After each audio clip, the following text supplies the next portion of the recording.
Hello and welcome back. We're on part 17 of Horrors of Shadow.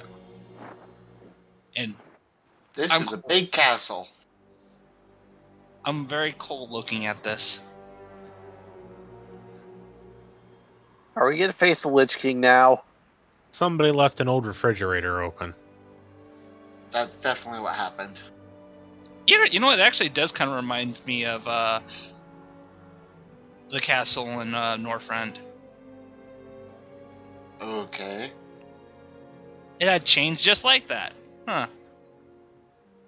Why would Well, you take a castle? That's just, it's not a complaint against this game. It's just a question in general. Why would you do that? Style. It might Really? fly away. I mean, Bowser's castle flies sometimes. Maybe it's there to support from high winds. Considering this is a stone castle, I think high winds are either gonna not matter or just smash the entire thing. Chains complete the ensemble. Clearly, it's part of the overall design. Yeah, that's what I said. And these glowing grapple points are part of the design. No, well, yeah, they're part of the game design. The fact that it's glowing is purely just Gabriel's imagination. He I has see the- hallucinations. Delusions of grandeur. Something like that. He Let's thinks just he's off be, to fight the great lords of evil. In reality, he's just trying to find his dead cat. we all know that he's just batshit insane. You think he'll find Guppy? Maybe. He might find Guppy. Oh god, it's another one of these puzzles. I keep forgetting how many of them there are in this game. And what kind of... these aren't puzzles. I refuse to acknowledge them as puzzles. What would you call them then? Instruments Waste of of time. frustration that are wasting time. Trial and error machines. Frickin' vampires. This is something that gets really old with most beat 'em up slash spectacle fighters, is that they'll put like the puzzle or something you have to interact with, and you see it and you're like, oh, I can interact with right now, but nope, enemies spawn right now. Can't do anything at the moment, have to deal with them first.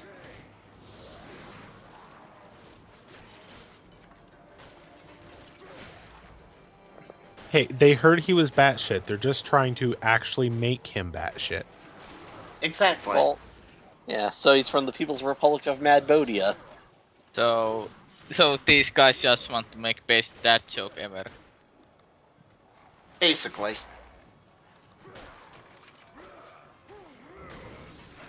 Ground pound them. Thank you. If you don't ground pound those skeletons while they're crumbled like that, they'll actually come back together.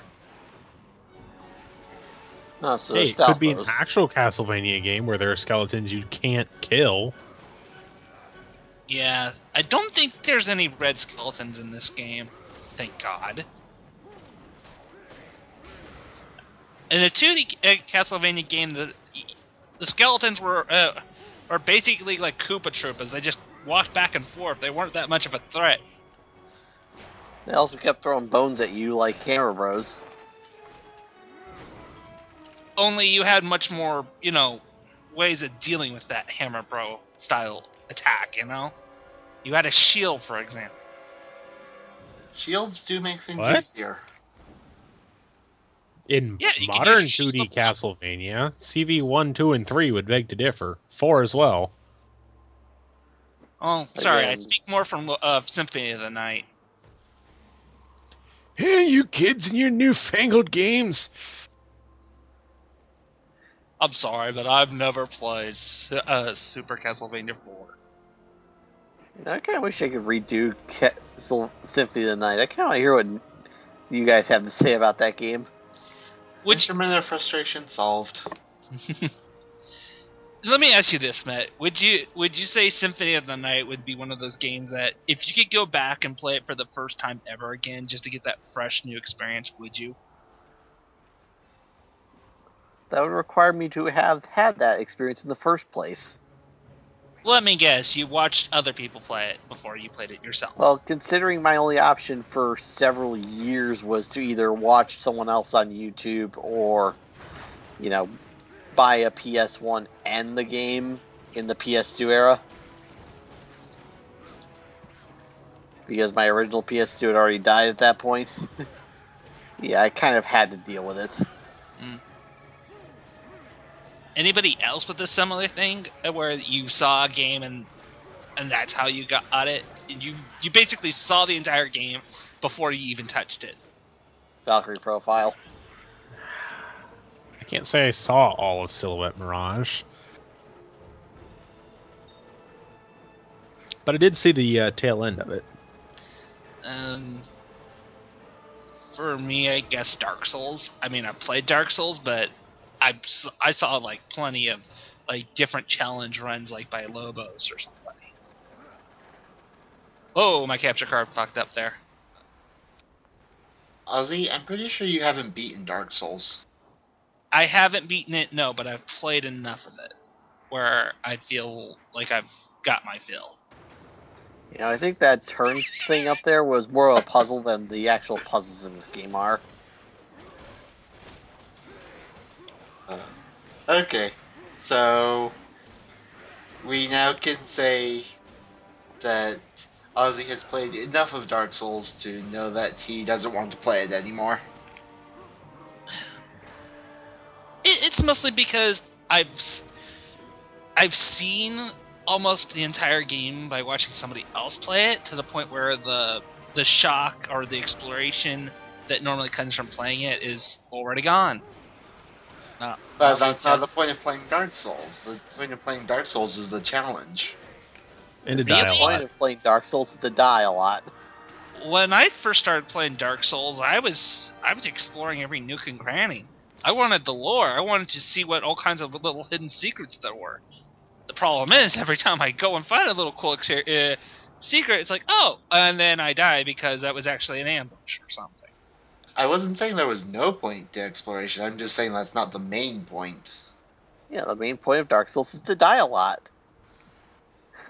Now, the main point of Dark Souls is to beat Dark Souls, to make it wish you hadn't played it. By dying a lot along the way. No, by not dying and just destroying it in every way. There's also some part of me that, because I struggled so much with it, that when I watch somebody that's actually like really, really good at it, and they do like all these really crippling challenges and they still make it look easy, for me that's really impressive. Yep. If I want to do challenge playthroughs, I'll stick to Battle Network. Okay. To each their own. For me, it's FF5 and Forge of Fiestas. Looking forward to next year. Oh god, don't tell me this is a clock tower. This is the Clockwork Tower. Oh, good. But it's not a clock tower. As for my challenge runs, I'll stick to Dark Souls and Dark Souls 2. Yeah. This is pretty much an entirely vertical level. Oh boy. And if you fall at any point, you die and have to start all over? Yes. Well, no. You don't fall and die. It's just like before, where you fall, your character will just briefly, the screen will briefly glow red, and then you'll go to the nearest checkpoint with a little bit of damage taken. The game isn't that evil. This is by far one of the most hardest platforming segments, because how awkward your jump is, and you currently still don't have the double jump yet. So it's the authentic Castlevania experience, platforming in a very hard to platform area. With fairly weird controls. It's mostly just because of the shifting perspective that's constantly going on. The worst case scenarios, of course, is, let's say you're trying to make a jump, you set up for it, and just at the last little bit the camera automatically adjusts, and therefore it screws up with your jump. And That's it's a not clock a- tower. Not much of a problem in 2D games, but yeah, that's a problem in 3D ones. Well, that is a problem with every 3D game with platforming. Oh, why didn't you grab that ledge? Unless we are talking like a game that is focused on platforming. Again, it wouldn't be so bad if you had the double jump at this point, because then it would give you some sort of buffer or room for error. You get double jump in this. Yeah, you get a double jump later. Alright. I'm pretty sure everybody who's ever played this game hates this place just because of how frustrating the jumps are. Do you remember the Clock Towers had really good themes? Like Clockwork, Tragic Prince. Well, I haven't played a lot of the Castlevania games, so I don't remember hearing them in game, but I've listened to them on soundtracks, and they're pretty good. In this game, they're obviously trying to go for what God of War kind of established, where the best way to capture this, they went for a more, what's the word I'm looking for here? Generic. They're trying to go with orchestrated ambience, where it's not really a song that's in the background, it's just kind of just like light music playing, and then when you've got a fight going on, it tries to go more bombastic. And all it accomplishes is sounding generic. For the most part, yes, it does. There's only a couple moments in this game where I can say the sound is good quality, just not very interesting or diverse.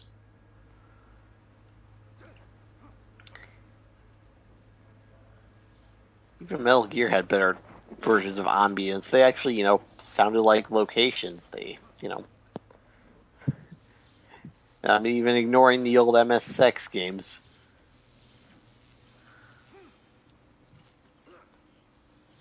Alright, this one you actually have to think for a moment. You have to do the jump. You have to time it. Yeah. I have a question. Yes. Why is he not getting electrocuted from his metal chain coming out of his metal cross? Holy metal chain. Completely different. It's still metal. It still conducts electricity. Are you sure? It's a protagonist metal chain, so it only channels electricity when it damages the enemies. Yeah, that is a bit like same thing that protagonist can stand next to the flames, but he only takes damage when he touches them. I think I know what Nico would say if he were here. Video game science! Science! But is he still alive? We don't know. We haven't seen him for days, weeks, months. It was that Have we last ever seen episode. Neko? Nope. It was that last episode that did it. Well, with all this lightning around, I might be able to revive him. He'd be a little, zombie-ish. He might be a little, unresponsive at times, but, he'll be the same as always. Ow. Yeah, way to jump right into that lightning. Ozzy, you are really good at platforming.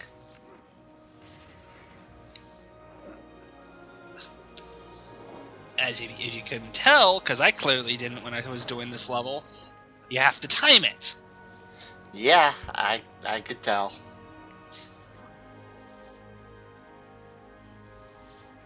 Hey, this is not, again, this is a level I'm just really frustrated with, and by the time I'm nearly done with this, I just want this level to be over. I'd gladly just do the combat levels over the platforming levels in this game any day. Well, considering the engine was designed for combat and not platforming. Yeah, that kinda makes combat a Oh, hello. bit more enjoyable than platforming. Oh, hi, Mock. Frankenstein's contraption is back again, and he's got a whole new slew of moves. Now he has, like, telekinetic powers or something. Oh, hi there, Infernal Machine. I'd prefer to call him Mark.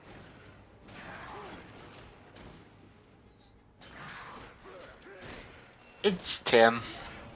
Yeah, luckily Yeah. his supposed jump flying in the air doesn't act as a shield. He'll basically, at a random time, he'll throw them at you. There are some who call you Tim. It's an acronym. TIM. And what's an acronym Actually- for? The Incredible Machine. Luckily, this version is a lot easier than the first Dark Incarnation, as you basically can wail on him, and he'll pretty much always do this blockable attack.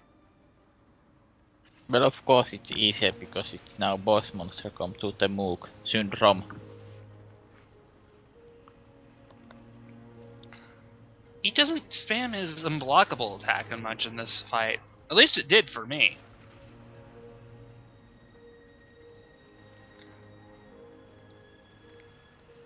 I suppose as ambience goes, even though it is generic, it's not terrible. That's my This is point. It's definitely not one like of the more memorable ones, I'll admit. for me, it's one of those cases where it's good, but it's not memorable. You know. Yeah, it's alright. You have to question why the vampire has an angel in it. In the clock tower. We might Dracula figure that always out. has. Would you say it's worse to be remembered for something bad than to it? That way, you're at least remembered. We'll discuss that next. Oh, hey guys, how's it going? Oh, fuck! I just got stuck, didn't I?